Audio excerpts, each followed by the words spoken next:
কোন কাজ বা আমলগুলো বেশি পছন্দনীয় যার কারণে আল্লাহ স্বয়ং মুস্কি হাসেন। এবং আরেক হাদিসে আছে, যার আমল দেখে আল্লাহ রাব্বুল আলামিন হাসেন, আল্লাহ রাব্বুল আলামিন তাকে অবশ্যই জান্নাত দেন এবং জাহান্নাম থেকে মুক্ত ঘোষণা করেন। এরপরের প্রশ্ন, আমি প্রায় অনেক দিন থেকে একটি স্বপ্ন দেখি যে আমি স্বপ্নে নামাজ পড়ছি। সম্মানিত দর্শক, আসসালামু আলাইকুম। আশা করি সবাই ভালো আছে।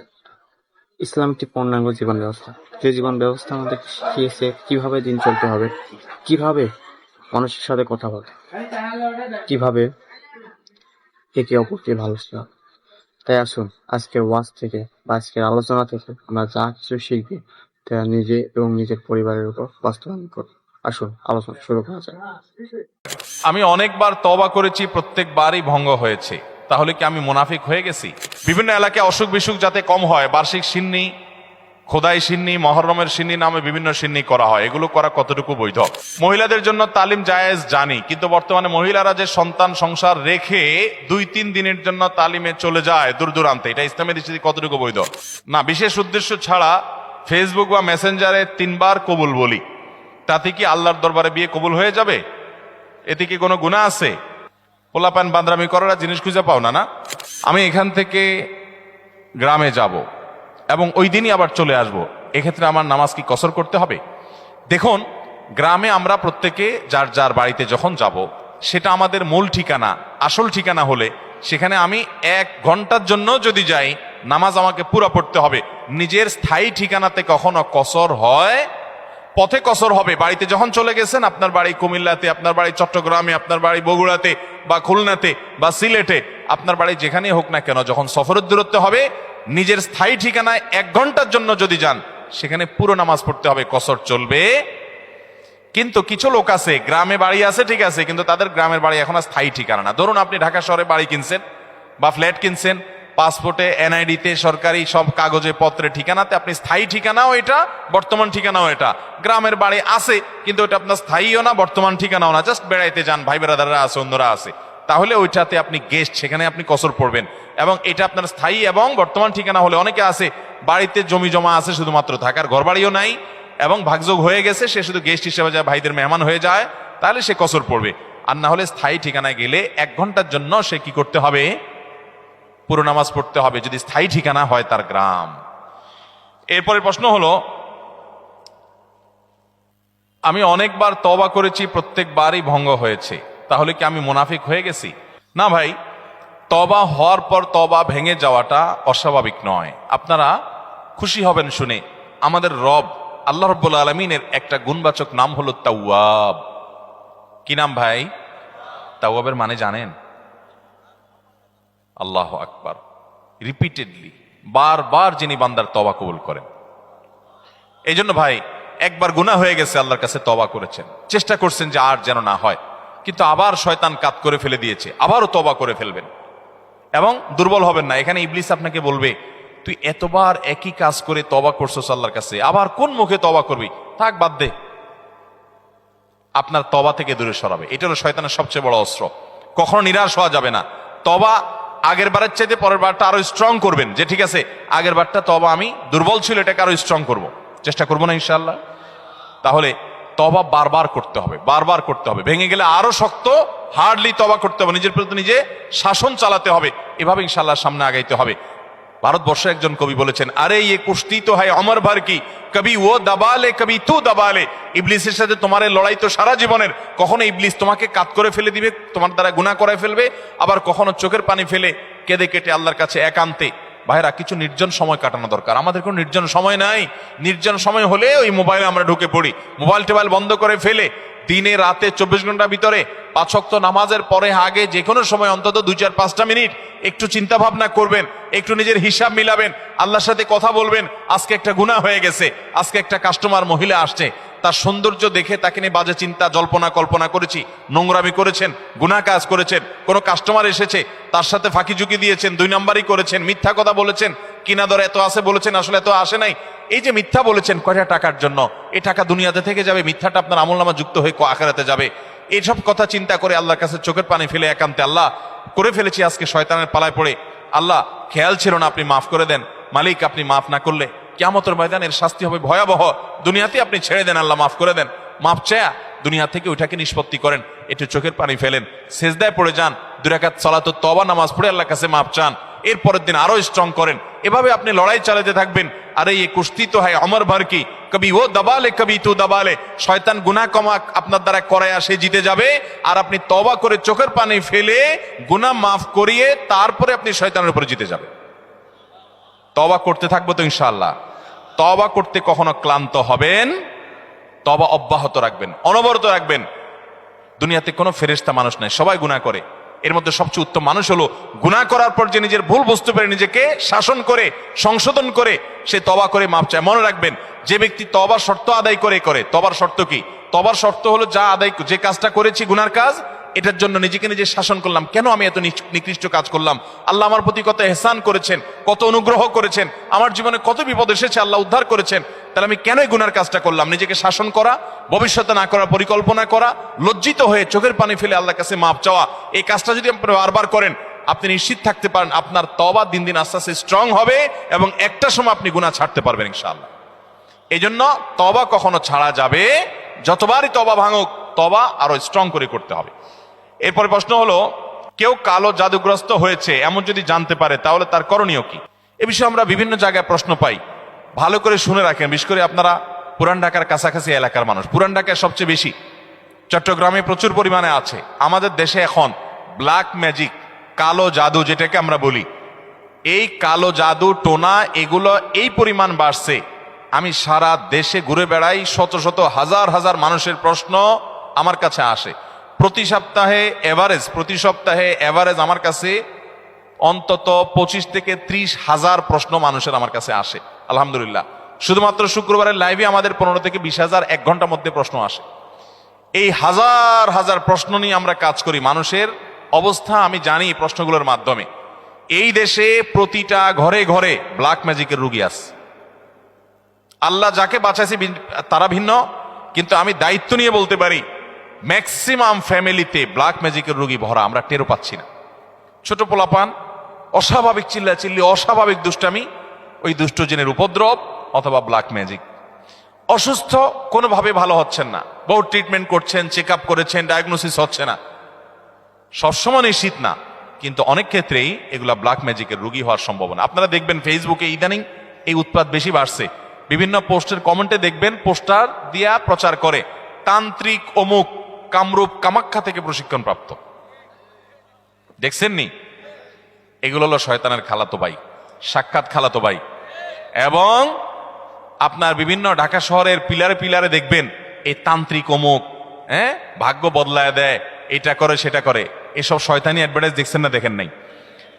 ব্ল্যাক ম্যাজিক এটাকে এক সময় আমাদের এক শ্রেণীর শিক্ষিত মানুষ বলতো যে এগুলো হুজুরদের আজগুবি কথা, কিসের আবার ব্ল্যাক ম্যাজিক, দেখা যায় না, শোনা যায় না, বুয়া বোগাস কথাবার্তা। ভাইরা আমার, এই যে কদিন আগে বিশ্বকাপ ফুটবল শেষ হয়ে গেল, আমি নিজে অনেকগুলো মিডিয়াতে দেখেছি বিশ্বকাপ ফুটবলে অনেক বড় বড় খেলোয়াড়দেরকে দুর্বল করার জন্য প্রতিপক্ষের খেলোয়াড় বা বাজিকরেরা, বিভিন্ন লোকেরা ব্ল্যাক ম্যাজিক করেছে এবং কোটি কোটি টাকা খরচ করে ব্ল্যাক ম্যাজিক করে তাদেরকে অচল করে দেওয়ার চেষ্টা করে। আরে বিশ্বকাপ অনেক দূরে রাখেন, আমার দেশে আসেন, একটা খেলা আছে, নাম হলো পাতা খেলা। আপনি গুগলে সার্চ দিয়ে যে পাতা খেলা দেখলে আপনি পাবেন। আমি সার্চ দিয়ে অন্তত 2-4-5টা জাতীয় দৈনিকের রিপোর্ট, প্রতিবেদন, এই খেলার আদ্য পান্ত জেনে তারপরে কথা বলছি। আমি আলহামদুলিল্লাহ ওই ফেসবুকে ঠুনকো ঠানকো কোথায় কি পাইছে টাইছে এগুলো নিয়ে আমি কথা বলি না, বক্তব্য দেই না।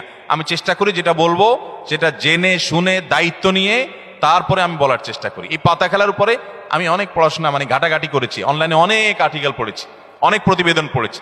আমাদের দেশে হয়, আপনার উত্তরবঙ্গের দিকে বিশেষ করে হয়, অনেক জেলাতে। এই পাতা খেলাটা অবাক করা এক খেলা, যে এটা পুরাটাই ওই জাদু মন্ত্রের খেলা। এবং এটা আমাদের দেশে অনেক আগে থেকে একসময় হিন্দুদের মধ্যে প্রচলন ছিল, এখন মুসলমানরা এটাই কোনো দোষী কিছু মনে করে না, পড়তেছে। রীতিমতো কুফুরি এবং ইমান চলে যাওয়ার মতো বিষয়। এখানে কুফুরি কিছু মন্ত্র আছে, শয়তানি কিছু মন্ত্র আছে। শয়তান আমরা যাকে দেখি না, এটা আরেক আলোচনা, ঘন্টায় ঘন্টা আলোচনা করতে হবে, শয়তান নিয়ে আজকে আলোচনা করব না। এই শয়তানের মন্ত্র, কুফুরি মন্ত্র, এই মন্ত্র পাঠ করার মাধ্যমে এই অলৌকিকত্ব দেখা যায়। কি হয়েছে, একটা লোকের নাম দেয় পাতা, আসলে ওইরকম আদতে কোনো পাতা না, একটা ব্যক্তি। তো ওই ব্যক্তিকে দূর থেকে একজন জাদুকর সে মাটিতে এরকম মন্ত্র পড়ে, ওই যে যারে নাম দিছে পাতা, সে নিজেও জাদুকর। তার কাজ হলো সে মন্ত্র পড়ে পড়ে নিজেকে এক জায়গায় ধরে রাখবে, আর এর কাজ হলো ওরে মন্ত্র পড়ে পড়ে একটা দাগ দেওয়া আছে, দাগ পর্যন্ত নিয়ে আসবে, টেনে নিয়ে আসবে মন্ত্রের কারণে। অবাক করা বিষয় না? এবং সত্যি আনতে পারে, এই মন্ত্র দিয়ে আনে, তো আনলে এই জাদুকর জিতে যায়, আর যদি টিকে যায় তাহলে সে জিতে যায়। এই পাতা খেলা বাংলাদেশে অনেক এলাকাতে বেশ বহুল প্রচলিত, হাজার হাজার মানুষ উপভোগ করে। এই যে কুফুরি কালাম পড়ে অনেক অলৌকিক কাজ করা যায়। একটা আস্ত সুস্থ মানুষ অসুস্থ হয়ে একদম কবর পর্যন্ত চলে যাবে, আপনি টেরও পাবেন না, ভয়াবহ রোগ হবে এই ব্ল্যাক ম্যাজিকের কারণে।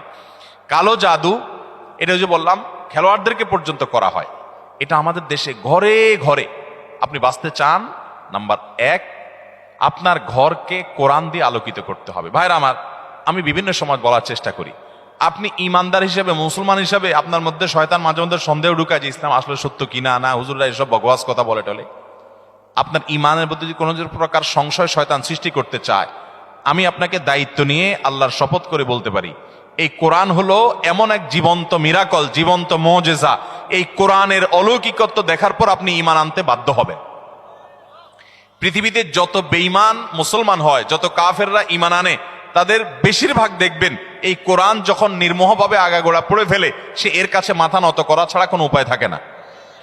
ওমর রাদিয়াল্লাহু তাআলা আনহুর মতো জাদ্রেল মানুষ যাচ্ছিলেন নবী করিম সাল্লাল্লাহু আলাইহি ওয়াসাল্লামকে হত্যা করার জন্য, বোনের বাসায় যায় দেখে বোন তেলাওয়াত করতেছে, আওয়াজ শুধু শুনছে, তেলাওয়াত শুনেই পাগল হয়ে গেছে। আরে এ তো সাধারণ কোনো কথা না, আকৃষ্ট হয়ে গেছেন। তরবারি হাতে নিয়ে নবী সাল্লাল্লাহু আলাইহি ওয়াসাল্লামের দরবারে চলে গেছেন। সাহাবীরা তো ঠেকাইতে আছে, নবী সাল্লাল্লাহু আলাইহি ওয়াসাল্লাম তো জানেন ওহী পাঠাইছে আল্লাহ তাআলা, বলে আসতে দাও, ঠেকাইও না। গেছে হত্যা করার জন্য, ইমান নিয়ে ফিরে চলে আসছে কোরআনের কারণে। মুসলমানদের বাসা বাড়িতে আজকাল কোরআন তেলাওয়াত হয় না। আপনার বাসা বাড়িতে কোরআন তেলাওয়াত চালু করেন, আওয়াজ দিয়ে, উচ্চ স্বরে, মনে মনে না, আওয়াজ দিয়ে কোরআন তেলাওয়াত চালু করেন, কোরআন পড়েন এবং অডিও চালায় রাখেন। ব্ল্যাক ম্যাজিক, দুষ্টজনের উপদ্রব থেকে বাঁচার জন্য এটা মহৌষধ। বিশেষ করে একটা সূরা, সূরা বাকারা জোরে জোরে নিজেরা তেলাওয়াত করেন। তেলাওয়াত করতে পারেন না তো অডিও চালায় রাখেন। সূরা বাকারার তেলাওয়াত যত বেশি ভাষায় চালু করে রাখবেন, নবী সাল্লাল্লাহু আলাইহি ওয়াসাল্লাম হাদিসে বলা আছে, দুষ্টজিন এবং শয়তান ভাষায় প্রভাব ফেলতে পারবে না। এক। দ্বিতীয় আমল, তাহলে কোরআন বেশি বেশি পড়বেন, বিশেষ করে সূরা বাকারা। দ্বিতীয় আমল হলো সকাল সন্ধ্যার দোয়া এবং জিকির, এগুলা নিয়মিত পড়বেন, এগুলা রক্ষা কবচের মতো কাজ দেয়। তৃতীয় আমল হলো ঘরের মধ্যে কোনো হারাম জিনিস রাখবেন না, ছবি টবি এটা সেটা রাখবেন না, এবং গুনাহমুক্ত রাখবেন বা ঘরকে। 4 নম্বর আমল হলো যতবার বাসায় ঢুকবেন বিসমিল্লাহ পড়ে ঢুকবেন, বের হওয়ার সময় বিসমিল্লাহ পড়ে বের হবেন। টয়লেটের দরজাগুলো বন্ধ রাখবেন, ঢুকতে বিসমিল্লাহ পড়ে ঢুকবেন, এই দোয়া পড়ে ঢুকবেন, বের হওয়ার সময় দোয়া পড়ে বের হবেন। খাওয়ার সময় বিসমিল্লাহ পড়ে খাবেন, প্রত্যেকটা কাজে বিসমিল্লাহ করবেন, শয়তান অংশগ্রহণ করতে পারবে না ইনশাআল্লাহ। আর বিশেষভাবে 3 কুল সকাল সন্ধ্যায়, কুল হুয়াল্লাহ, কুল আযুল ফালাক, কুল রাব্বিন নাস, 3 বার সকাল সন্ধ্যার আমলের মধ্যে এটা চলে আসছে। আলাদা করে এটা রাতে, সকাল সন্ধ্যায় বিভিন্ন সময় পড়বেন ইনশাআল্লাহ। বিদিন আল্লাহ তাআলা এই দুষ্টজিন এবং ব্ল্যাক ম্যাজিক থেকে বেঁচে থাকার তৌফিক দান করবেন। এরপরে প্রশ্ন হলো, আসুন্নাহ ফাউন্ডেশনের দেওয়া অফিস আসিফ হুজুরকে দিয়ে রুকিয়া করা হয়েছে, আপনি কি রুকিয়া করেন? না ভাই, আমি রুকিয়া করি না। তবে আমরা অনেক রাকিকে চিনি ব্যক্তিগতভাবে, কেউ চাইলে বলি ভাই অমুকের কাছে যান, বিভিন্ন রাকিরা আছে, আপনারা অনলাইনে খুঁজতে পারেন।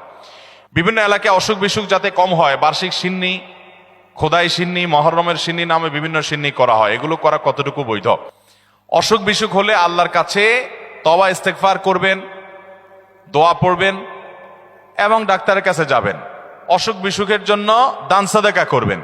কিন্তু এই যে আপনার সিন্নি দেওয়া মানে হলো, ধরেন আপনার এই উপলক্ষে মিলাদের আয়োজন করলেন, নবী করিম সাল্লাল্লাহু আলাইহি ওয়াসাল্লাম বা সাহাবা একরাম কেউ এরকম অসুখ বিসুখ হলে, বিপদ আপদ হলে এরকম কোনো কাজ করতেন বলে আমাদের জানা নাই। বিধায় খেয়াল রাখতে হবে যে এগুলা কোনো সুন্নাহসম্মত আমল না। মহিলাদের জন্য তালিম জায়েজ জানি, কিন্তু বর্তমানে মহিলারা যে সন্তান সংসার রেখে 2-3 দিনের জন্য তালিমে চলে যায় দূর দূরান্তে, এটা ইসলামের দৃষ্টিতে কতটুকু বৈধ? এটা সম্পূর্ণ অবৈধ কাজ। অনেক জেলাতে আছে মহিলারা স্বামীর সংসার রেখে অনেক দূরে চলে যায় আরেক জেলাতে, এবং এইসব তালিমের জন্য মহিলাদেরকে যারা ফুসলায়, সংসার রেখে ছেলে মেয়ে রেখে চলে যায়, তারা বলে আরে আল্লাহর নির্দেশ বড় না স্বামীর নির্দেশ বড়, রাখো তোমার স্বামীর নির্দেশ মানা লাগবে না। তো আল্লাহ কি তোমার আরেক জেলা যাওয়ার নির্দেশ করছে? কোথায় কোরআনে বলছে যে অমুক জেলা যাও? এগুলো সব শয়তানের বুঝ। স্বামী অথবা বাবা, বড় ভাই, অভিভাবকের নির্দেশ বাদ দিয়া মাহরাম ছাড়া যদি আরেক জেলা সফর করে, আরে মাহরাম ছাড়া তো হজ করা পর্যন্ত জায়েজ নাই। এক সাহাবী জিহাদে যাবে নবী সাল্লাল্লাহু আলাইহি সাল্লামের সাথে, নবী সাল্লাল্লাহু আলাইহি সাল্লাম যখন শুনছেন ওনার স্ত্রী হজ করতে যাবে, বলছেন যে তোমার জিহাদে যাওয়া লাগবে না, যাও তোমার স্ত্রীর সঙ্গ দাও, কারণ তার সফরে মাহরাম হিসাবে তুমি তার সাথে থাকতে হবে। বিধায় এই তালিমের নামে এক জেলা থেকে আরেক জেলা মাহরাম ছাড়া যদি এরকম যায় তাহলে সেটা জায়েজ হবে না, গুনাহ হবে। এরপরে প্রশ্ন হলো, ভুল করে বা রাগের মাথায় যদি কসম করি, কিন্তু পরে দেখা গেল আমি যেটা কসম করেছি যে আমি এটা কখনোই করব না, কিন্তু সেই কাজটা আমি বাধ্য হয়ে করে ফেললাম, তাহলে এই ক্ষেত্রে আমার করণীয় কি? এই ক্ষেত্রে আপনার করণীয় হলো কাফফারা দিবেন। কসমের কাফফারা হলো হয় 10 জন মিসকিনকে খাদ্য দান করবেন, আর না হলে 3 দিন রোজা রাখবেন, বাস, তাহলে কসমের কি হয়ে যাবে? কাফফারা হয়ে যাবে। আল্লাহর কাছে কোন কাজ বা আমলগুলো বেশি পছন্দনীয় যার কারণে আল্লাহ স্বয়ং মুস্কি হাসেন? আল্লাহ রাব্বুল আলামিনের হাসিটা তার শান অনুযায়ী কেমন সেটা আল্লাহ ভালো জানেন, তবে হাদিসে বিভিন্ন বর্ণনা থেকে আছে যেটি হয়, বিশেষ করে শীতের সময় যখন কনকনে ঠান্ডা শীত উপেক্ষা করে কেউ যখন উঠে নামাজে দাঁড়িয়ে যায়, নবী করিম সাল্লাল্লাহু আলাইহি সাল্লামের হাদিসে লেখা আছে যে আল্লাহ রাব্বুল আলামিন বান্দার এই আমলটা দেখে হেসে দেন। এবং আরেক হাদিসে আছে যার আমল দেখে আল্লাহ রাব্বুল আলামিন হাসেন, আল্লাহ রাব্বুল আলামিন তাকে অবশ্যই জান্নাত দেন এবং জাহান্নাম থেকে মুক্ত ঘোষণা করেন। এজন্য শীতের দিনে ফজরের নামাজ, তাহাজ্জুদের নামাজের গুরুত্ব অন্য সময়ের চাইতে অনেক বেশি। আমি একজন যুবক, আমরা অনেক সময় মজার ছলে বা বিয়ের উদ্দেশ্যে না, বিশেষ উদ্দেশ্য ছাড়া ফেসবুক বা মেসেঞ্জারে 3 বার কবুল বলি, তাতে কি আল্লাহর দরবারে বিয়ে কবুল হয়ে যাবে? এতে কি কোনো গুনাহ আছে?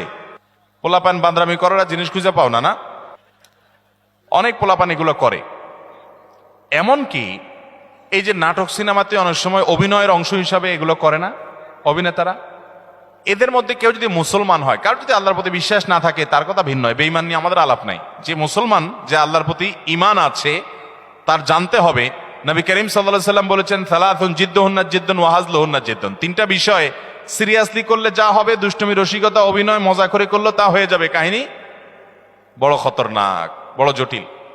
অতএব আপনি দোস্ত দুষ্টামি করে কোনো ক্লাসমেট মেয়েকে বললেন অন্য 2-3 দোস্তের সামনে যে আমি ওরে বিয়ে করলাম,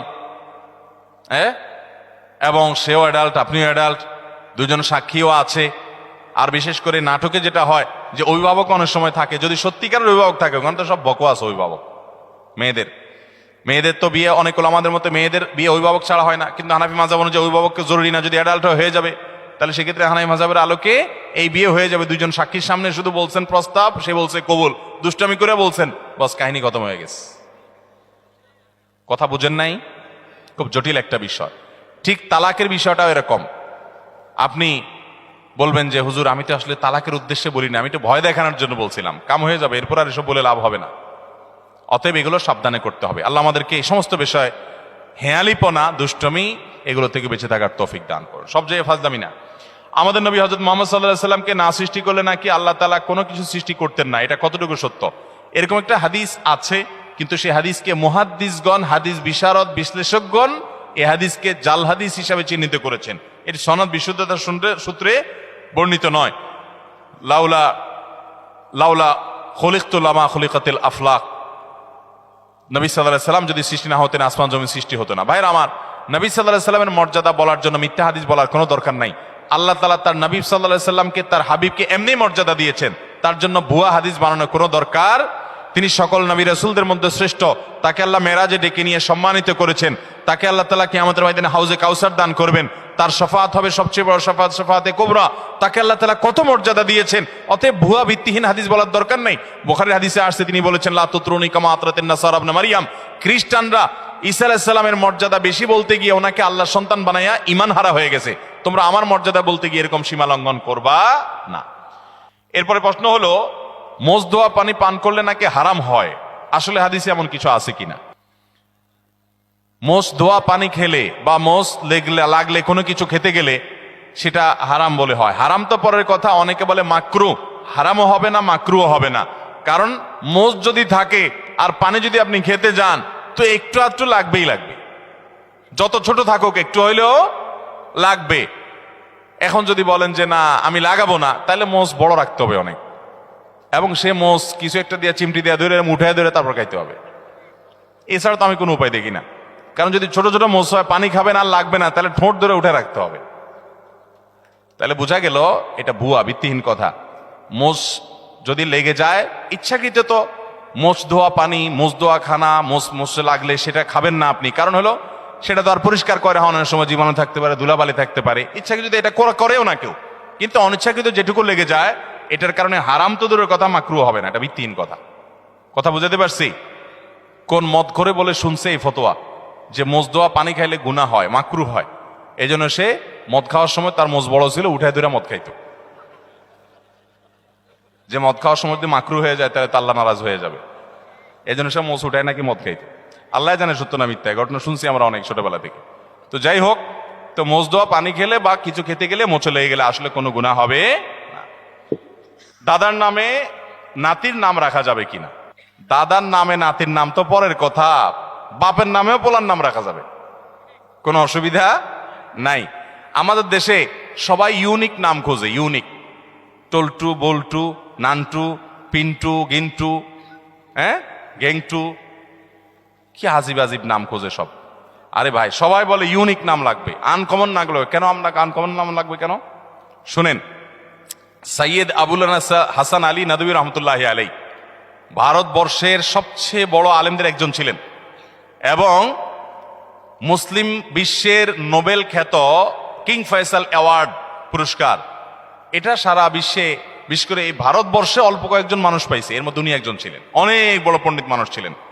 সারা ওয়ার্ল্ডের বড় বড় ইউনিভার্সিটি, অক্সফোর্ডের মতো ইউনিভার্সিটি, বড় ইউনিভার্সিটিগুলোতে অতিথি লেকচার হিসেবে তিনি লেকচার দিতেন এবং মদিনা ইউনিভার্সিটির উপদেষ্টা পরিষদে ছিলেন অনেক শুরু থেকে। অনেক বড় ব্যক্তিত্ব ছিলেন সৈয়দ আবুল হাসান নদভী রহমতুল্লাহ আলাই। এ আল্লাহর বান্দা, তার পরিবারে কয়েকজন বাচ্চার নাম, কয়েক ভাই, একই ফ্যামিলিতে কয়েকটা ছেলে হয়েছে, সবগুলোর নাম রাখছে মোহাম্মদ। তাহলে একটা মুসিবত না? 4 ভাইয়ের নাম যদি মোহাম্মদ হয়, কোন মোহাম্মদ ডাক দিলে কোন মোহাম্মদ আসবে? এই জন্য পার্থক্য করার জন্য নাম দিছে মোহাম্মদ আউয়াল, মোহাম্মদ সানি, মোহাম্মদ সালেস, মোহাম্মদ রাবে। অর্থাৎ মোহাম্মদ ফার্স্ট, মোহাম্মদ সেকেন্ড, প্রথম মোহাম্মদ, দ্বিতীয় মোহাম্মদ, তৃতীয় মোহাম্মদ। তৃতীয় মোহাম্মদ বললে একজন আসে, চৌথ মোহাম্মদ আসলে আরেকজন আসে। এটা বলার উদ্দেশ্য হলো যে একই নাম আমাদের দেশে অনেককে আমরা নাম চাই, হুজুর একটা নাম দেন, তো বলি ভাই সবচেয়ে উত্তম নাম আব্দুল্লাহ, আব্দুর রহমান হাদিসে আসছে। সবচেয়ে সুন্দর নাম কি নাম? আব্দুল্লাহ। এবং কিয়ামতের ময়দানে মানুষকে নাম ধরে ডাকা হবে। পোলার নাম টল্টু রাখবেন, তো আপনাকে আল্লাহ তাআলা ডাকবেন, ও টল্টুর বাপ আসো। কেমন লাগবে জিনিসটা?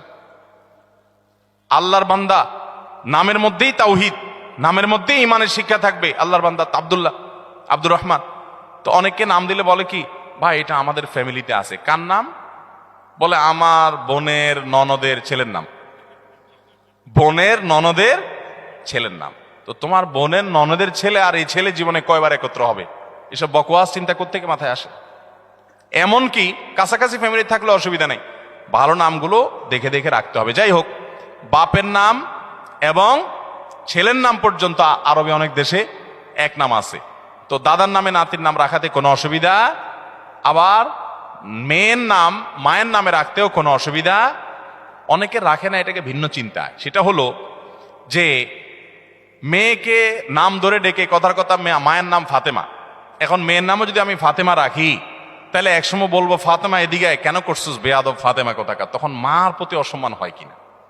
এরকম ভক্তি কোথায় চলে গেছে চিন্তা করছেন? এটা বলে অতিরিক্ত সতর্ক থাকা। ওই যে একটা গল্প শুনছিলাম একবার, যে এক লোক সেলাই করতেছে, জামা কাপড় কিছু একটা সুই দিয়ে সেলাই করতেছে। তো এরকম সে নিচে সেলাই করতেছে, জানে সেলাইয়ের দোকান আছে, কেউ সেলাই করে। আরেকজন দোতলায় শুয়ে রয়েছে, তো দোতলায় সে ফ্লোরে শুয়ে রয়েছে, তো একটু পরপর সে মাথা উঠে ফেলা এরকম। তো আরেকজন বলে এরকম কেন করো? বলো যে নিচে সেলাই করতেছে এরকম করে, সতর্কতার মাইন নেই, যদি মাথা লেগে যায়। অতি সতর্ক হইতে হইতে কোন লেভেলে গেছে চিন্তা করছেন? যদি এরকম কেউ করে পাগলামি, তো সেটা যেরকম হাস্যকর হবে, ঠিক এটাও এরকম হাস্যকর হবে। আপনার ছেলের জন্য, আপনার মেয়ের জন্য সুন্দর নাম রাখবেন। আপনি অতিরিক্ত সতর্ক হয়ে, আমি মেয়ের নাম যদি ফাতেমা রাখি, আমার মার নামও ফাতেমা, তাহলে মেয়েরে ফাতেমা বলে এসে যদি কখনো বকাঝকা দিই, তাহলে আমার মার নাম, মার প্রতি বেয়াদবি হবে। এত ভালো ভালো না, এটা অতিরিক্ত ভালো, অতিরিক্ত ভালো ভালো না। অতএব মা বা বাবার নামে ছেলে বা মেয়ের নাম রাখাতে কোনো অসুবিধা নাই। এবারের হজের খরচ গত বছরের চেয়েও অনেক বেশি, এটা কি স্পষ্ট জুলুম নয়? ভাইরা আমার, হজের খরচ গত বছর ছিল স্মরণকালের সবচেয়ে ভয়াবহ খরচ। আমি নিজেও গেছি। 6 লাখ টাকা প্রায় লেগে গেছে। এবছর হলো প্রায় 7 লাখ। 6,80,000 না 75,000, 83,000, তাহলে 7 লাখের মতো প্রায়। গত বছর ছিল প্রায় 6 লাখের মতো। এই যে পার্থক্যটা হয়েছে, এটা মূলত রিয়াল ডলারের দাম বাড়ার কারণেই হয়েছে। কারণ হলো গত বছর হজের সময় রিয়ালের দাম ছিল 24 টাকা, 23 টাকা, এরকম 22, 23, 24 এই রেঞ্জের মধ্যে ছিল। এই বছর রিয়ালের দাম কত এখন? 28, 29, 30 টাকা। তাহলে 5 টাকা করে রিয়ালের প্রতি যদি দাম বাড়ে, সবকিছুই তো সেখানকার খরচ, অতএব বিশাল বড় একটা অংশ এখানে বেড়ে গেছে। এটা একটা বাস্তবতা। তবে সৌদি গভর্নমেন্টের কাছে আমাদের আবেদন থাকবে যে তারা হজের ক্ষেত্রে যেন আরেকটু দয়া এবং মায়া প্রদর্শন করে। কারণ মুআল্লিম ফি যেটা অন্য সময় সামান্য ছিল, সেটা গত বছর মাঝে 2-3 বছর করোনা গেল, গত বছর সেটা ডাবল না জানে ট্রিপল, কয়েক গুণ সেটা বাড়াই দিস। আমি গত বছর হজে যাওয়ার সময় চিন্তা করছি যে যেটা বোধ হয় 2,000-এর নিচে ছিল, ওইটা 5,000, 6,000 টাকা, 6,000 রিয়াল, টাকা না, সৌদি রিয়াল, তার মানে 1 লাখ প্লাস। এটা মুআল্লিম ফি। তো মুআল্লিম ফি যেটা নিচে মক্কা, মিনা, মুজদালেফাতে সার্ভিস দেয়, সেটার ফি, ঠিক আছে, এটা নিতে হবে, খরচের টাকা বুঝলাম। তো আগে যেটা ছিল ধরেন 2,000-এর ঘরে, সেটা হঠাৎ করে 6-7,000-এর ঘরে চলে গেল, 3 গুণ, এত বেশি, এত হাজার রিয়ালের ঘরে চলে গেল। আমি মনে করছি এবার বোধ হয় হজে নিয়ে জামাই আদরে রাখবে, মনে হয় এত টাকা যেহেতু নিছে, তাহলে বোধ হয় খুব আদর যত্ন করবে। তো আমি দেখলাম না, আদর যত্ন কিছু না, হাজি এমনি কম নিছে, সেজন্য একটু ফ্রি আছে। শুধুমাত্র মিনা, মুজদালেফা, আরাফাতে টয়লেটের নিচে স্ল্যাব বসাইছে, যেটা আগে প্লাস্টিকের ছিল, ব্যাস। আমি আর দৃশ্যমান কোনো পার্থক্য দেখলাম না, বাস এটার কারণে। বা আর যেগুলো আছে সেগুলো উল্লেখযোগ্য এমন আহামরি কিছু না, মানে এটার কারণে অন্তত 3 গুণ টাকা বৃদ্ধি হবে, বা 3-4 গুণ হয়ে যাবে, অনেক গুণ বৃদ্ধি হয়ে যাবে, এরকম কোনো বিষয় না। এরপরে আসুন, বিমান ভাড়া সম্ভবত এই বছর কত, 2 লাখ বোধ হয়, 2 লাখের মতো ধরছে। কল্পনাই করা যায় না, যারা বিভিন্ন দেশ সফর করেন তারা জানেন। নর্মাল সময়ে এখান থেকে জেদ্দা আসা যাওয়া যেই ভাড়া হয়, হজের সময় তার ডাবল দিতে হয়। এটা যৌক্তিক, ডাবল দিতে হয়, যে এটা যৌক্তিক। কারণ যে বিমানগুলো স্পেশালি হাজিদেরকে নেওয়ার জন্য আসে, এগুলো খালি আসে, আবার হাজিদেরকে নিয়ে চলে যায়, আবার নামায় দিয়ে খালি চলে যায়। কারণ হজের সময় যে ধরেন 50,000, এবছর হয়তো আর অনেক বেশি যাবে, ধরেন 1 লাখ হাজি গেল, তো 1 লাখ হাজি হঠাৎ করে যাচ্ছে বাংলাদেশ থেকে, সৌদি প্রবাসীদের আসা যাওয়ার জন্য রুটিন বিমান আছে, সেগুলো যদি 1 লাখ লোক হঠাৎ করে যাচ্ছে, তাদের নিতে পারবে না, আলাদা বিমান দরকার হয়, ডেডিকেটেড বিমান লাগে, আরো অনেক ব্যাপার স্যাপার আছে। তো আলাদা করে হাজি সাহেবদেরকে নিতে হয়, আনতে হয়, সেজন্য ডাবল খরচ নিতে হয়। তো ডাবল খরচ যদি হয়, তো সেটাও 2 লাখ টাকা, 2 লাখ প্লাস বা 2 লাখের কাছাকাছি হওয়ার কথা না। এক্ষেত্রে থার্ড ক্যারিয়ার কে সুযোগ দেওয়া যেতে পারে। সেক্ষেত্রে যদি টেকনিক্যাল সমস্যা হয়, তাহলে বিমান ভাড়া সহনশীল হতে পারে। এমনকি ওমরার বিমান ভাড়া পর্যন্ত 1 লাখ, 1 লাখ প্লাস। আপনি এমনি সৌদি প্রবাসীরা আসা যাওয়া করে জিজ্ঞেস করেন ভাড়া কত, খুব আহামরি কিছু না, অনেক কম তার চাইতে। তো এই যে হজের খরচ, সেটা সহনীয় পর্যায়ে করা উচিত। এবং আমাদের সরকারের কাছে আমাদের দাবি থাকবে যে ক্রান্তি, নানা সময় অর্থনৈতিক অনটন থাকে, ঠিক আছে, ভারতের মতো দেশ যেখানে হিন্দু প্রধান দেশ, সেখানেও হজে ওমরাতে যথেষ্ট পরিমাণ সহনশীল রেট থাকে এবং ভর্তুকি দেওয়া হয় অনেক দেশেই। তো আমাদের দেশে হাজিদের জন্য অনেক কাজে তো ভর্তুকি দেওয়া হয়, যারা আল্লাহর ঘর হজ করতে যাবে তাদের জন্য ভর্তুকি দেওয়া যেতে পারে। তবে এখানে যে খরচটা হচ্ছে, সব খরচটা সবগুলো বেশিরভাগই সৌদি আরবই হয়, বেশিরভাগ কি 99%ই সৌদি আরবের খরচ, আমাদের দেশে খরচ নাই বললেই চলে। বিধায় রিয়ালের দাম বাড়ার কারণে আসলে অনেক বেশি বেড়ে গেছে। এই জন্য ভাইরা বলি, যারা হজ পিছাইছেন, অনেক লোক আছে এই মজলিসে, বহু লোক আছে আমি জানি, যাদের আজ থেকে 7 বছর 8 বছর আগে হজ করার ক্ষমতা ছিল, তখন 3 লাখ, 3.5 লাখ, 4 লাখ টাকা হজ করা যেত, কিন্তু করেন নাই, পিছাইতে এখন 7 লাখে আসছে। এক সময় যদি 14 লাখে যায়, আর তখন যদি বলেন আমার কাছে এত টাকা নাই, আপনি আল্লাহর কাছে দায়মুক্ত হবেন না। কারণ যখন কম ছিল তখন তো আপনার পরে হজ ফরজ ছিল, আপনার টাকা ছিল, আপনি কেন করেন নাই? এই জন্য নবী সাল্লাল্লাহু আলাইহি ওয়াসাল্লাম বলেছেন, কারণ হজ ফরজ হলে সে যেন বিলম্ব না করে। যদি সে বিলম্ব করে, সে জানে না পরবর্তীতে কি হবে, কি দুর্ঘটনা হবে। এই জন্য হজ ফরজ হলে বিলম্ব করবো না ইনশাআল্লাহ। ভাইরা আমার, আর কথা বলতে চাই না, রাত অনেক হয়েছে। বিভিন্ন দিক ফিরে, কখনো দেখি পূর্ব দিকে, কখনো দেখি উত্তর দিকে, কখনো দেখি দক্ষিণ দিকে। শুধু 2-3 দিন দেখছি শুধু 2-3 দিন দেখছি পশ্চিম দিকে ফিরে নামাজ পড়তে, কিন্তু আমি স্বপ্নে কখনো পরিপূর্ণ নামাজ পড়তে পারি না, কেননা কোনো সমস্যার কারণে। অর্থাৎ নামাজ পড়তে পারলে ঘুম হয়ে যায় আপনার, এই তো। আর এই স্বপ্ন দেখা শুরু হয় আমার পরিপূর্ণ ইসলামে প্রবেশ করার পর থেকে। দয়া করে এই ব্যাপারে কিছু বললে উপকৃত হব। আপনি ইসলামে পরিপূর্ণ প্রবেশ করার পর থেকে এই নামাজ এই স্বপ্ন দেখছেন, আপনার এখানে প্রশ্নের মধ্যে একটা বড় ত্রুটি আছে। আপনি পরিপূর্ণ ইসলামে প্রবেশ করেছেন, এই সার্টিফিকেট নিজেকে নিয়ে দিয়ে দিলেন। পরিপূর্ণ ইসলামে প্রবেশ করা এত সহজ জিনিস? আল্লাহু আকবার। আপনি হয়তো বোঝানোর চেষ্টা করছেন যে আপনি ইসলামকে প্র্যাকটিস করা শুরু করেছেন, আলহামদুলিল্লাহ, আপনি চেষ্টা করেন পরিপূর্ণ ইসলামের জন্য, সেটা বললাম চেষ্টা করি, আরো চেষ্টা করতে হবে। আপনি কিছুটা দেখছেন, বাকিটা দেখছেন না, আপনার কোথাও অপূর্ণতা আছে, চেষ্টা করেন এবং দোয়া করেন। এই যে নিজেকে পূর্ণ মনে করছেন, এটাও একটা অপূর্ণতা। আল্লাহ তাআলা আমাদেরকে পরিপূর্ণ মুসলিম হওয়ার তৌফিক দান করুন। এখন তো সব দড়ি মাছ নাচুই পানি, ওয়াজ শুনতে কোনো কার্পণ্য নাই, আবার যায় হিন্দি সিনেমা টিভিতে খুলে দেখে। এর চাইতে বড় বেহায়ার নির্লজ্জ কি হতে পারে? যে আল্লাহর সামনে, আল্লাহ দেখছেন, নির্লজ্জের মতো সামনে এক চেহারা, পেছনে আরেক চেহারা, তলে তলে মোবাইলে হারাম জিনিস দেখে, আবার মানুষের সামনে ভালো সাজে। আছে না নাই এই রোগ আমাদের মধ্যে? আল্লাহ আমাদের সবাইকে সলিড মুসলমান হওয়ার তৌফিক দান করুন। যে ভাই এটা দেখেছেন, আমি তাকে পরামর্শ দিব যে আপনি আরো আপনার দিনকে পরিপূর্ণ করার চেষ্টা করেন, আরো ত্রুটি ভুলগুলোকে ফাইন্ড আউট করে সেগুলো সংশোধন করার চেষ্টা করেন। আপনি অপূর্ণ নামাজ দেখছেন, আপনার দিনের ভিতরে হয়তো কোনো অপূর্ণতা আছে, আপনি চেষ্টা করেন, তবে মন খারাপ করা যাবে না। আপনি যে দিনে আসছেন, অগ্রসর হয়েছেন, আল্লাহ শুকরিয়া আদায় করেন এবং ভালো হওয়ার চেষ্টা করেন। এরপরের প্রশ্ন, ফিকহ শাস্ত্রের গ্রন্থাদি থেকে জানা যায় যে মসজিদের বাহিরে যে মেহরাবে প্রয়োজনে জানাজা রেখে নামাজ পড়া যায়। এখন যদি আমরা মসজিদের ভেতরে জানাজা রেখে, অর্থাৎ লাশ রেখে, খাটিয়া রেখে নামাজ আদায় করি, শরীয়ত বিধান মতে সঠিক কিনা? এটাকে ফুকাহা কেরাম মাকরুহ বলেছেন। ভাই, লাশ, এক নম্বর কথা হলো যে জানাজা নামাজ মসজিদে পড়বেনই না। জানাজা কোথায় পড়বেন? আমরা আজকাল কিছু কিছু জিনিসকে এমন উল্টাইছি, যেমন ঈদের নামাজ এটা হবে কোথায়? মাঠে, উন্মুক্ত জায়গায়। কিন্তু ঈদের নামাজ কোথায় পড়ি আমরা? মসজিদে।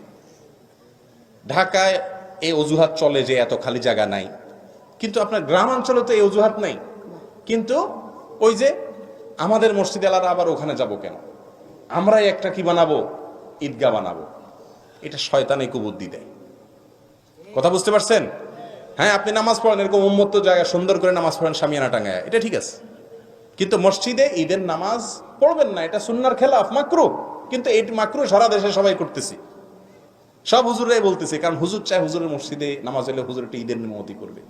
হুজুরেরও কি আছে এখানে? পয়সা করি আছে, লাভ আছে। তো হুজুর এখানে মাকরুহ ফতোয়াটা দেয় না, আস্তে চাপায়া যায়। আর হুজুরের দোষ একলা দিমু কেন? কমিটির লোকজন তারা একটা নেতাগিরি করতে পারবে, আরেকজন ঈদগাহ গেলে তার নেতাগিরি থাকবে না, মুসল্লি হয়ে যেতে হবে। এই জন্য নিজেরা কি করে? ঈদের নামাজ যদি করতে চান ঈদগাহে করবেন, এটা হলো সুন্নাত। জানাজাও কোথায় হবে? বাহিরে হবে।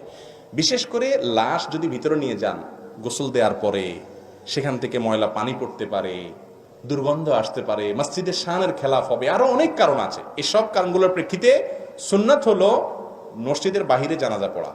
ফরজ নামাজ শেষ, মসজিদের বাইরে হয়ে এসে খোলা জায়গা থাকলে সেখানে নামাজ পড়েন। আর যদি এরকম কোনো জায়গা না থাকে, যেমন ঢাকা শহরে বেশিরভাগ জায়গাতে এরকম নাই, অনেকে আবার রাস্তা দখল করে ঈদের নামাজ পড়ে, সেটা আরো গুনাহের কথা।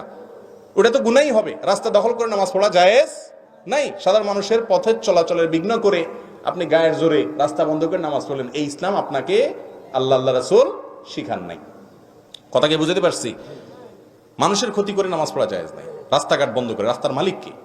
একজন মানুষ যেতে পারে, ইমার্জেন্সি রোগী নিয়ে যেতে পারে, আপনি বন্ধ করে দিলেন রাস্তা নামাজের জন্য, না, এই ইসলাম আমাদেরকে শিখায় নাই। মসজিদে পড়তে হবে, সেক্ষেত্রে ওটার চেয়ে মসজিদে পড়া উত্তম।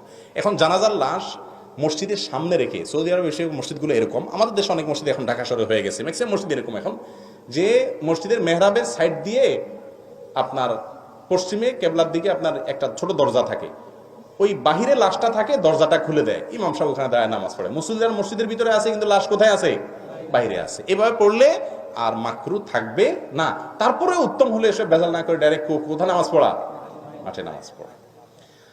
4, মাযহাব সহি কিনা, মাযহাব মানা শিরক কিনা, কোরআন হাদিসের আলোকে জানতে চাই। না ভাই, মাযহাব মানা শিরক হবে কেন? মাযহাব মানা যদি শিরক হয়, তাহলে জান্নাত খালি থাকবে, তাহলে জান্নাত খালি থাকবে। কারণ ইমাম নববী, হাফেজ ইবনে হাজার আসকালানি, অনেক বড় বড় মুহাদ্দিস, ফুকাহা, মুফাসসির, যাদের প্রায় বেশিরভাগই কোনো না কোনো মাযহাবের অনুসারী ছিলেন। এখন মাযহাব মানলে যদি শিরিক হয়ে যায়, তাহলে তো আর জান্নাতে কোনো লোকজন পাওয়া যাবে না, জান্নাত খালি থাকবে। কথা বুঝাতে পারছি? তবে ইসলাম আমাদেরকে সব সময় বলে আমরা কোরআন এবং হাদিসের অনুসরণ করব। কার অনুসরণ করব? কোরআন এবং হাদিসের অনুসরণ করব, ওলামা ইকরামের অনুসরণ করব, কিন্তু সেটা আলা বাসিরাতিন, সেটা আলা দালিল। যে কোনো আলেম যা বলবে তার কথা শোনা শুরু করবেন, এটা না। যখন পর্যন্ত কোরআন হাদিসের মধ্যে থাকবে আপনাকে রাহবরি করবে, অবশ্যই উলামা ইকরামদের কথা শুনবেন। আর কথা শুনেন আর না শুনেন, অশ্রদ্ধা করবেন। এখন একটা ট্রেন্ড চালু হয়ে গেছে হুজুরদেরকে নিয়ে ট্রল করা, নিজে দুই চারটা হাদিস কোরআন জানার পরে এবার আলেম ওলামাদেরকে নিয়ে অপমানকর মন্তব্য করা শুরু করে। এ রোগ তৈরি হয়েছে কি হয় নাই সবার মধ্যে? হুজুররা একজন একজনে করে, এবার অনুসরা বলে আমরা বসে থাকুন কেন, আমাদের হুজুর যখন করে আমরাও করি। এবার মুক্তাদিরাও শুরু করে। গোটা সমাজ অশান্ত হয়ে যাচ্ছে কি যাচ্ছে না? আল্লাহ রাব্বুল আলামিন আমাদের মনগুলোকে বড় করার তৌফিক দান করুন। আমি মনে করি উনি ভুল করতেছে একটা মাসালায়। আমার মতে ওনার মাসালাটা কি ভুল। ওনাকে যদি আল্লাহ জান্নাতে দেয় আমার কোনো ক্ষতি আছে? আমি তো আল্লাহকে এটা বলা দরকার, আল্লাহ আমার ভাই আমার মতে ভুল করতেছে, তারপরে তারা জান্নাতে দিয়ে আল্লাহ আমাকেও সাথে দিয়ে। এটা না ইমানদারের কথা? কিন্তু এমন একটা ভাব আমাদের যে হে জান্নাতে গেলে আমি ওই জান্নাতেই যাব না, নাউজুবিল্লাহ। এরকম একটা রোগ এসে গেছে না আমাদের মধ্যে। আল্লাহ আমাদেরকে সংশোধন করার তৌফিক দান করুন। দাড়ির বিধান কি, ইসলামে দাড়ির পরিমাণ কি এবং দাড়ির শরীয়ী বিধান কি? ইসলামে দাড়ি রাখা ওয়াজিব। দাড়ি রাখা কি ওয়াজিব, এবং এই ব্যাপারে তেমন একটা দ্বিমত নাই। খুব স্বল্প সংখ্যক কিছু ওলামা একরাম এটাকে ওয়াজিব বলেন না, যেমন মিশরের এখানকার ওলামা একরামদের অনেকে এটাকে ওয়াজিব বলেন না, কিন্তু বিশ্বের সংখ্যাগরিষ্ঠ সকল যুগের ওলামা একরামের মত হলো দাড়ি লম্বা করা ওয়াজিব। নবী করিম সাল্লাল্লাহু আলাইহি সাল্লাম বলেছেন আফুল্লুহা, তোমরা দাড়িকে ছেড়ে দাও, আর খুল্লুহা, দাড়িকে লম্বা করো। আরেকটা প্রশ্ন আপনি করেছেন 40 হাত দূরে থেকে তাকালে দেখা যাবে, এই পরিমাণ দাড়ি রাখলেই যথেষ্ট হবে, এই কলটির গ্রহণযোগ্যতা কতটুকু? কোনো গ্রহণযোগ্যতা নেই। কোরআন হাদিসে কথা এরকম কথা বলে নাই যে 40 হাত দূর থেকে দেখলে আপনার দাড়ি বোঝা যাবে। অনেক মহিলার দাড়ি দু চারটা থাকে, 40 হাত কেন 60 হাত দূর থেকেও বোঝা যাবে, তাহলে কি তার জন্য দাড়ি এটা দাড়ি বলা হবে নাকি? না ভাই, দাড়ি লম্বা করা ওয়াজিব। আপনি রাখতে না পারেন ভিন্ন কথা, তবে হ্যাঁ কেউ যদি লম্বা করতে না পারে একটু ছোট রাখে তো নাই মামার চাইতে আলহামদুলিল্লাহ, তিনি কিছুটা তো রাখলেন, তাকে অ্যাপ্রিসিয়েট করা উচিত এবং বোঝানো উচিত যে নবী সাল্লাল্লাহু আলাইহি সাল্লাম দাড়িকে কি করতে বলেছেন? ছেড়ে দিতে বলেছেন, লম্বা করতে বলেছেন। আল্লাহ আমাদেরকে তৌফিক দান করুন। এরপরের প্রশ্ন হলো পালক পুত্র ও কন্যার ব্যাপারে শরীয়তের বিধান জানতে চাই, দয়া করে উত্তর দিবেন। খুবই গুরুত্বপূর্ণ একটা প্রশ্ন। পালক পুত্র এবং পালক মেয়ে রাখা এটা জায়েজ না নাজায়েজ কাজ? সবাই চুপ। জায়েজ কাজ। পালক পুত্র পালক কন্যা রাখা কি জায়েজ কাজ। তবে একটা বিরাট সমস্যা আছে, সেটা হলো আপনি যদি কোনো ছেলেকে ছোটবেলায় এনে লালন পালন করেন, পালক পুত্র বানান, বা কোনো মেয়েকে পালক কন্যা বানান, মরণের আগ পর্যন্ত কখনো বলতে পারবেন না এটা আমার ছেলে, এটা আমার মেয়ে। কথা কি বুঝাতে পারছি? আল্লাহ রাব্বুল আলামিন কোরআনে কারীমে বলেছেন উদউহুম লিআবাইহিম হুয়া আকসাতু ইনদাল্লাহ। একদম পালক পুত্র সম্পর্কে আয়াত নাজিল হয়েছে। রাসূল করিম সাল্লাল্লাহু আলাইহি সাল্লামের একজন পালক পুত্র ছিল, তার নাম ছিল কি? যায়েদ ইবনে হারিসা রাদিয়াল্লাহু তাআলা আনহু। সাহাবীরা বলা শুরু করে দিত যায়েদ ইবনে মুহাম্মদ। সবাই ডাকা শুরু করছে কি? মুহাম্মদ সাল্লাল্লাহু আলাইহি সাল্লামের ছেলে যায়েদ। এই উনি তো বাপ, তো হারিসা বাপের নাম, মুহাম্মদ সাল্লাল্লাহু আলাইহি সাল্লাম তোমার বাপ না, তাহলে পালক বাপ। সঙ্গে সঙ্গে আল্লাহ আয়াত নাযিল করলেন, খবরদার, উদউহুম লিআবাইহিম, পালক পুত্রকে যে জন্ম দিয়েছে সেই বাবা যেখানেই থাকুক না কেন তার পিতৃত্বকে স্বীকার করতে হবে, বলতে হবে এটা অমুকের ছেলে, যিনি লালন পালন করেছেন তার ছেলে বলা যাবে। কিন্তু আমাদের দেশে কি হয়, 100% বলতে গেলে যারা একটা ছেলে লালন পালন করেই একটু বাপ ডাকটা শোনার জন্য, ঠিক না বে ঠিক? মা একটু মা ডাকটা শোনার জন্য, যে আমারে আল্লাহ ছেলে মেয়ে দেয় নাই, তো একজন গরিবের বা অন্য একজনের বা কোনো খালার একটা সন্তান বা অন্য ভাইয়ের একটা সন্তান নিয়ে আসে, কেন? একটু বাপ ডাকলে দিলটা শান্তি হবে, মা ডাকলে দিলটা শান্তি হবে। ভাইরা আমার, আল্লাহ রাব্বুল আলামিন আপনাকে যে সন্তান দেয় না, আপনার কষ্ট হচ্ছে, এর বিনিময়ে যদি জান্নাত দিয়ে দেন, তাহলে আপনার এই প্রজেক্টটা লস প্রজেক্ট না লাভের প্রজেক্ট? আল্লাহু আকবার। এজন্য মা ডাক বাপের নাম শুনতে গিয়ে হারাম কাজ করবেন না। আমরা লালন এই পালক পুত্র আর পালক কন্যা রাখি ধান্দায়। কিসে ধান্দায়? ধান্দাটা কি? আমার ছেলে নাই, আমার একজন ওয়ারিশ হইল, পরে নকল ছেলে বানাই দিব, নকল মেয়ে বানাই দিব, এই না ধান্দা? আর ইসলাম বলে অবশ্যই ছেলে মেয়ে লালন পালন করবেন, গরিবের ছেলে মেয়েকে লালন পালন করবেন, কিন্তু উদ্দেশ্য হবে কোনো ধান্দায় না, সওয়াবের উদ্দেশ্যে।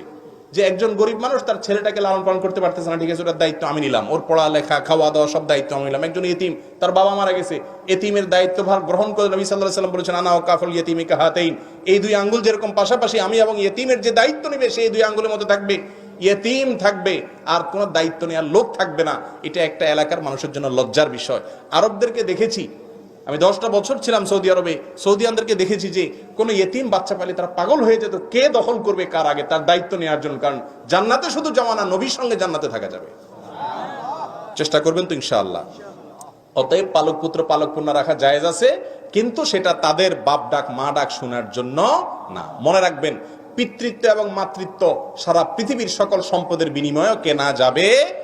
ওই বাচ্চাকে যিনি জন্ম দিয়েছেন, যিনি গর্ভধারণ করেছেন, আপনি তাকে লালন পালন করতে পারেন, তাই বলে ওর মায়ের জায়গা ওর বাপের জায়গা কখনো আপনি দখল করতে পারবেন না। ওর বাপ বাপ থাকবে, ওর মা মা থাকবে, সেটা কখনো পরিবর্তন হওয়া, মা বাপ কি পরিবর্তনশীল বিষয়?